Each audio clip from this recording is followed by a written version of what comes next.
the flagship show on Rookwood Sound. Hello and a very good morning to you, live from the International Tortoise Association, based in Dinnis Powys in the Vale of Glamorgan. Good morning, Deborah. Good morning. What a lovely sunny day. It's a beautiful day. We're actually sat here. It's very posh, actually. It's on the grass. And, of course, we're getting ourselves ready because it's an open day today for our sponsor, which is the International Tortoise Association, based in Dinnis Powys in the Vale of Glamorgan. The last we tracked you down because you've been really busy is Anne Overton NDE. But this is your project, isn't it? So can you tell us, how did this start? Quite by accident, really. I've always had tortoise all my life. My husband had tortoise, so we pooled our ideas. Couldn't find anyone who knew an awful lot about tortoise, so we started a self-help group, and some of them are still here helping us today. Right. So, how long ago was that then, Anne? Approximately. I'm not asking for the date. About 13 years ago. 13 years ago. I want the date. I want the date. Yeah, it was about 30 years ago. So you've got some questions there as well, Deb. So. Yes. But first of all, can we say thank you for having us here today? And not a lot of people know this, but you do actually sponsor a Wednesday show between 6 and 8 on Rookwood Sound. So for that, we thank you. Pleasure. Oh, yes, there's a big thank you as well for that. Yeah. So we've got some questions that people have sent in to us over the last couple of weeks. We've been asking people to send in their questions. So Debbie's got a couple of them. I'm going to give you some of these. I'm going to start off with it. What age do a tortoise stop mating, or do they ever? They don't stop mating. Age is immaterial with tortoise, as they live till they're could be 200 plus. We don't know exactly. They don't have a season for breeding. They go on until the day they die. And that's a long time, can it? It can be, yes. You've got to think about that a bit, haven't you? Because if they're laying 8 eggs, say 3 times a year. But in the wild, they'd have to, because look at the predators that would take those eggs. So there has to be a lot, because probably 2 might survive. Which is a bit sad, isn't it? Do they have a partner for life, Anne, or are they not worried? No.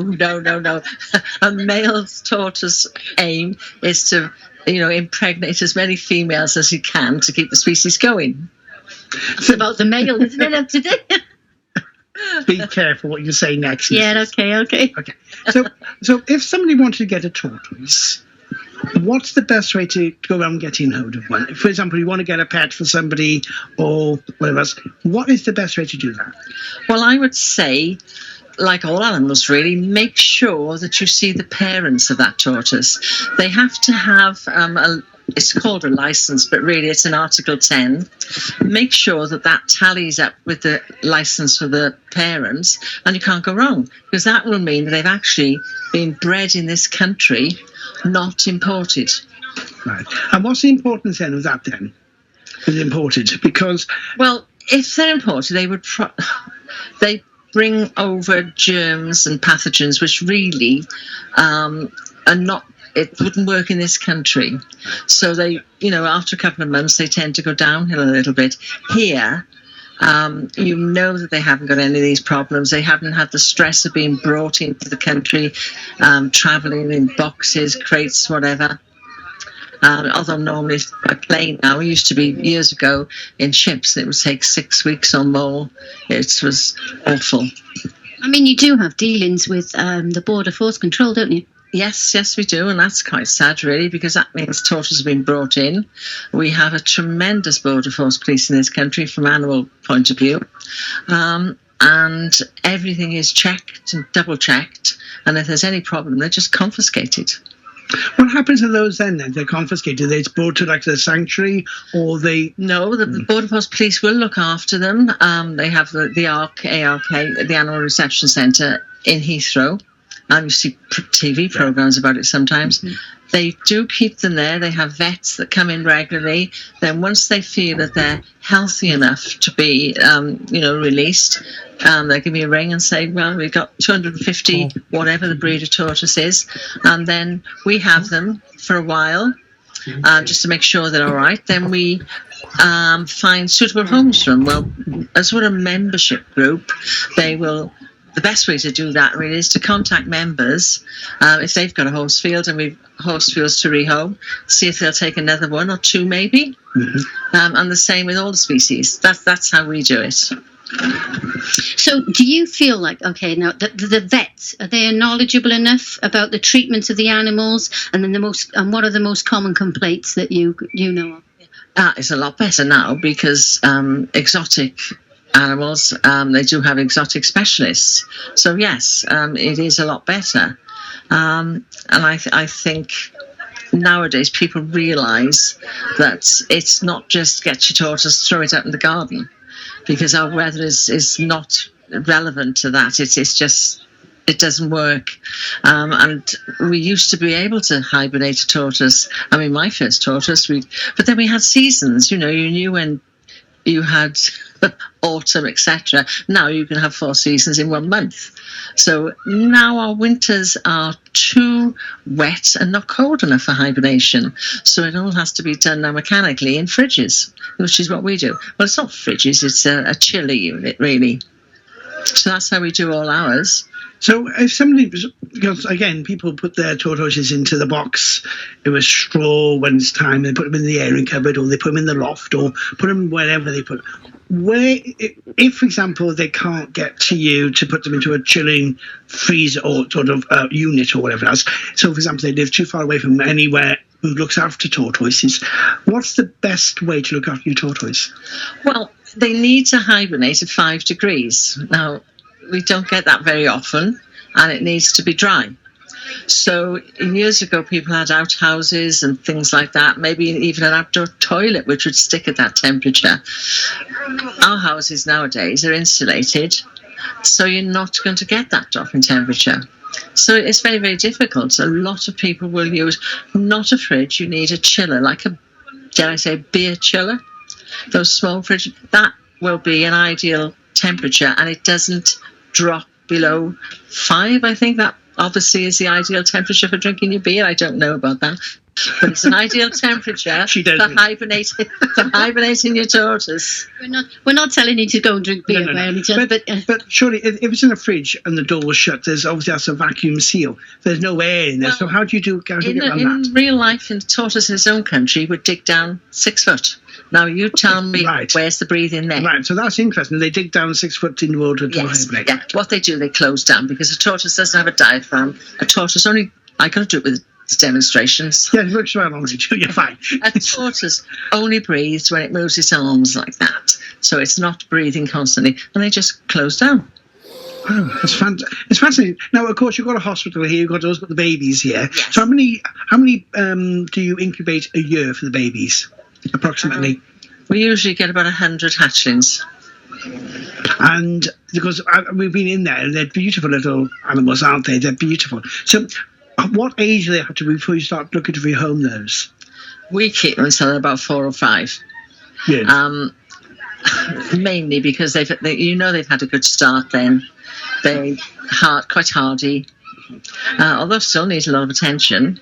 And tortoise nowadays all need to have specialist equipment. At 28 degrees, they can't function unless they're 28 degrees. They can't eat, they can't walk, their blood needs to go round at 28 degrees.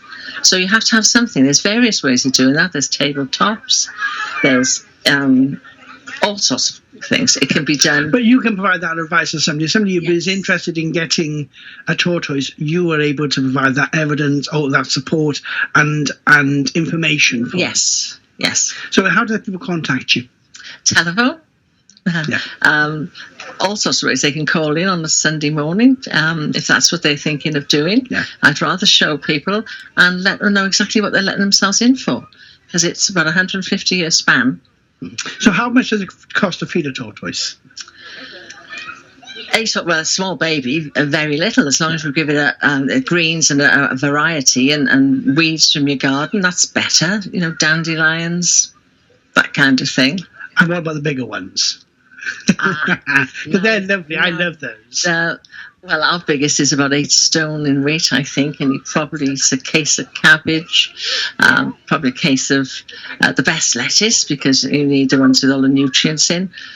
loads of cucumbers, whatever you know it happens to be. So it's quite expensive to feed all the. Because how many have you got here, Anne, now? At this present moment in time, because don't forget it's holiday time, so we've got holiday sits, we've got a few sick ones, we've got a few cruelty cases and things. It's probably getting on for 500 at the moment. So you just mentioned holidays, because there's something we have a tortoise that go on holiday for 2 weeks. It's like a boarding kennel for them. Yes. Is that right? Yes.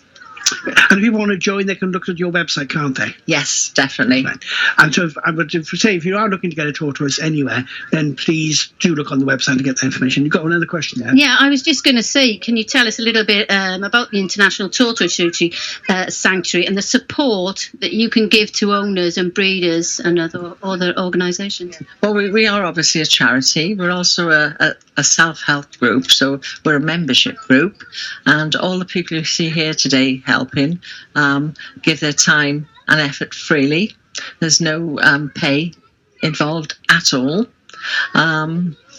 So we have to fundraise. We have 5 days like this a year, but we also do other sort of fundraising, quiz nights, the general kind of fundraising most people do. So the membership, if they can become a member, can't they, of the sanctuary? So what do they get for their membership? Advice, help. They get cheaper holiday sit. Lots of things. We run a tortoise dating service. Oh, what? Really?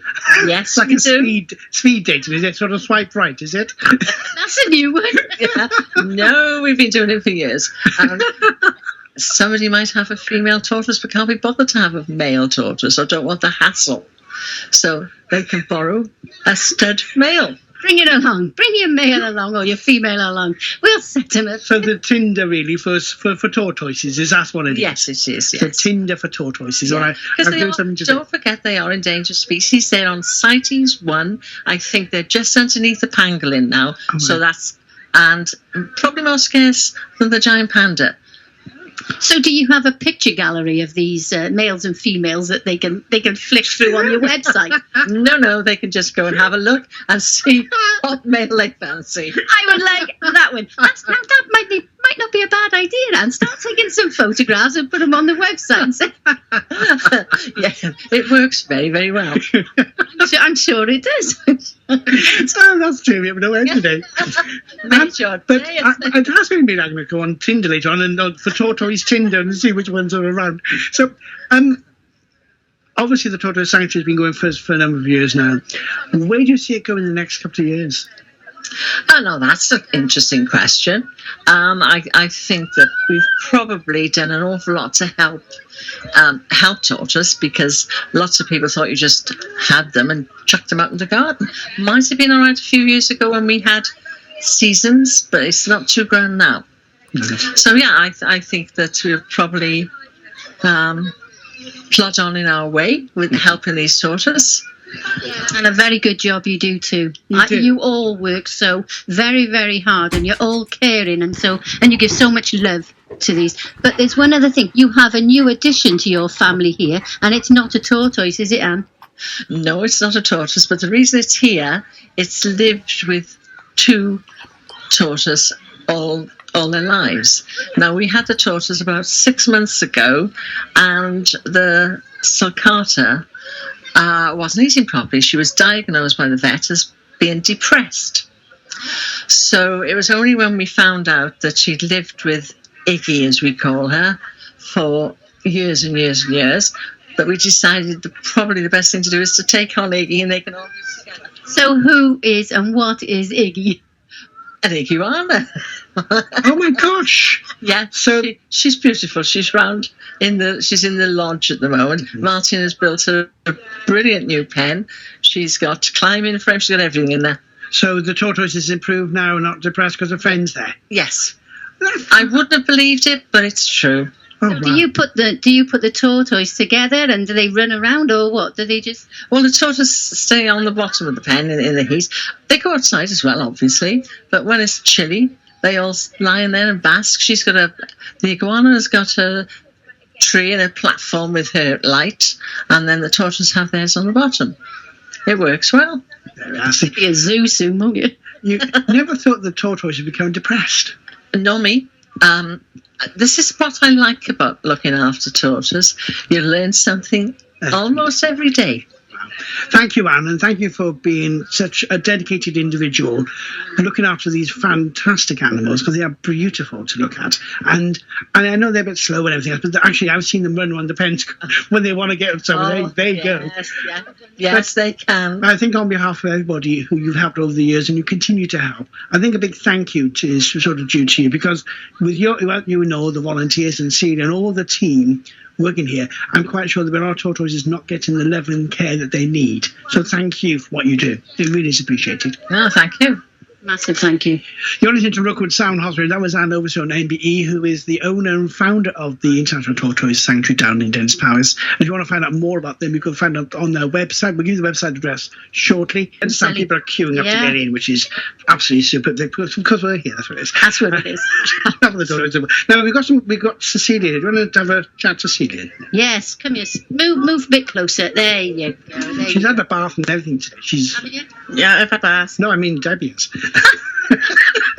He's like that. Don't take any notice of him. So you've been working hard. See, how did you get into getting involved with the Tortoise Sanctuary? It all happened about 21 years ago when I first met Anne. I first bought tortoise that weren't well, and the vet put me in touch with Anne and Jack, who helped me along with the tortoise, and they're just amazing creatures. She told me they were addictive, and by God, they are. Yeah, they do take over your life, don't they? Yes, they do. But you love it. Of course. You wouldn't do it otherwise, would you? Not at all. So I was going to say, Celia, because what tortoise did you have when you first had one then? So what made you get a tortoise? I've always wanted a tortoise, and I bought a spur thigh. What does that mean? A spur thigh tortoise. Yeah. But if you can explain what that is, because obviously people on the radio... It's a species. A species of tortoise. Species of tortoise. So is that a big one or is it a small tortoise? No, it's not a big tortoise. It's a general size tortoise. About the size of your hand, is it? It was when I bought it, yes. Right. And how big did he grow to? He's actually the size of a dinner plate now. Well, you got him still? Yes, of course. God, so how many years have you had him for? 20 years. Wow. One of the questions, actually, that we've been given...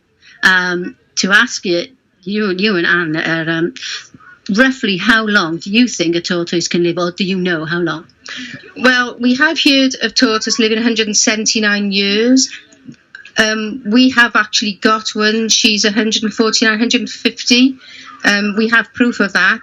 Not actually with us, but the person that brought him to us had the receipt for her.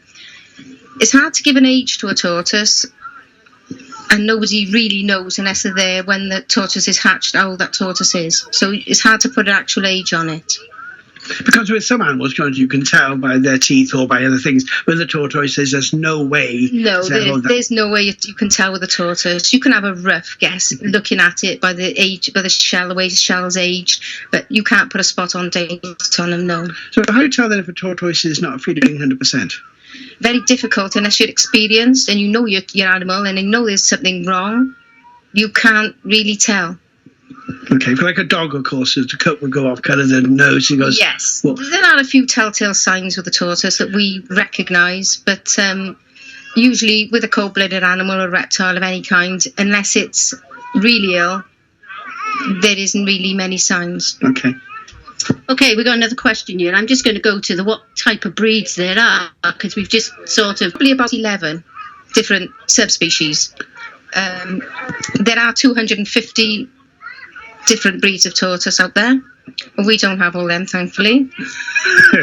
Got enough room for all I'm those. just going to say... No, we haven't got enough room. So what are the biggest ones you got here then? Sulcata. The sulcata. So, and where? And if you were visiting today, where would they be in? They're on the left-hand side as you go up the path, and there's a big sign saying sulcata. Right. So what kind of shells have they got? Beigey brown colour, biscuit colour. They vary as well. There's some are lighter and some are darker brown. But they're lighter colour and their skin is pale yellow. So would they be okay for a house pet, for example? No. Because how big can they get, see, do you know? About 18 stone. They're solid. Wow. They couldn't do a parachute jump, could they? No, they couldn't. No, they wouldn't. No. Not that they would want to, but that's another story.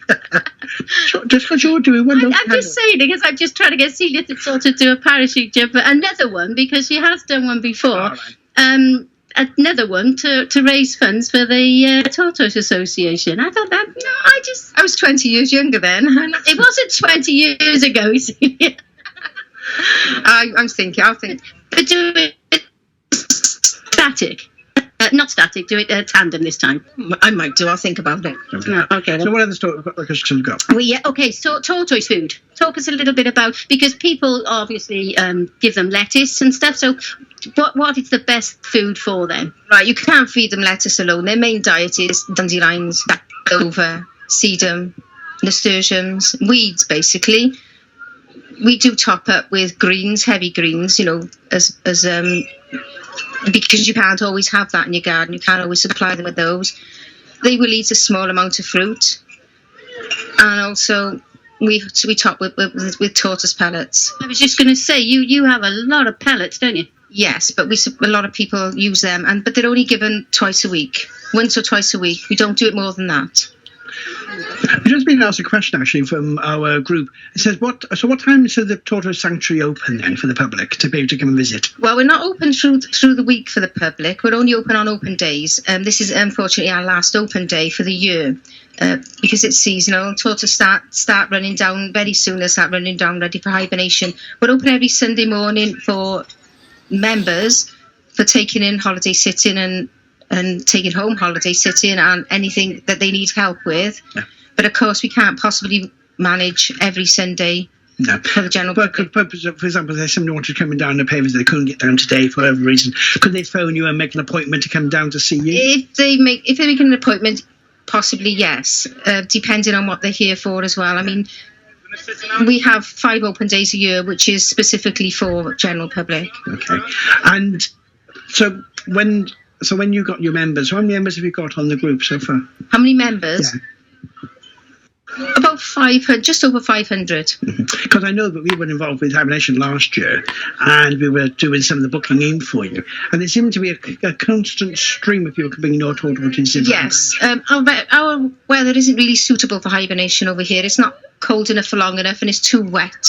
It's too damp for them. So we've got hibernaculum units built, and we hibernate for our members. It saves a lot of lives over the years. Yeah, because we've been told, and we were talking about this earlier, that we have heard of some people that actually put them in an airing cupboard because it's warm. So that's totally the opposite. Tortoise hibernate optimum temperature 4 degrees. In between 2 and 6 is 5 or 6 is about the highest and the lowest. We wouldn't go any higher than that because they start waking up after that. They don't hibernate in heat at all. They basically starve to death in heat. So we were talking to somebody earlier on, and their tortoises wake all year round. Is that okay? There's no law saying you have to hibernate your tortoise. We don't hibernate until at least 5 years of age. Right. And if there's an illness or anything, they've been ill previously, we don't hibernate them neither, because it takes about a year on average for a tortoise to actually recover properly.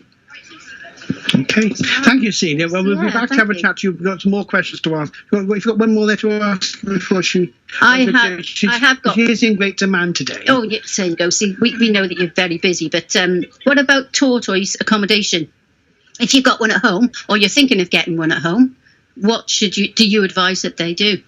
Best place in the world is the garden. Always the garden. Natural sunlight, natural grasses. They've got access to weeds and grasses on the ground. As long as they've got proper accommodation for shelter to get in out of the sun when it's hot, or if it rains too much and they don't like it. Rain won't hurt them, but you don't want them out in too much damp. And they need a netted area so they can be protected from the birds and from birds of prey or any predator really. Mm-hmm. So some kind of a pen then, would you say, but a large one? Nice large pen for them, yes. Can they burrow out of that? Yes, they can. So you have to make sure that it's very, very solid. It's solid on the ground. Horse fields are the worst for digging, and yes, they can. If it's quite light, they will dig out and get under it. Okay, thank you, Celia. We'll be back. Celia. Thank you very much. Have a chat to you later on, because I know you're in great demand today. So we'll try not to pester you too much, but we will have you back in with Anne to answer some more questions that we've been given our by patients and by the public who've spoken to us.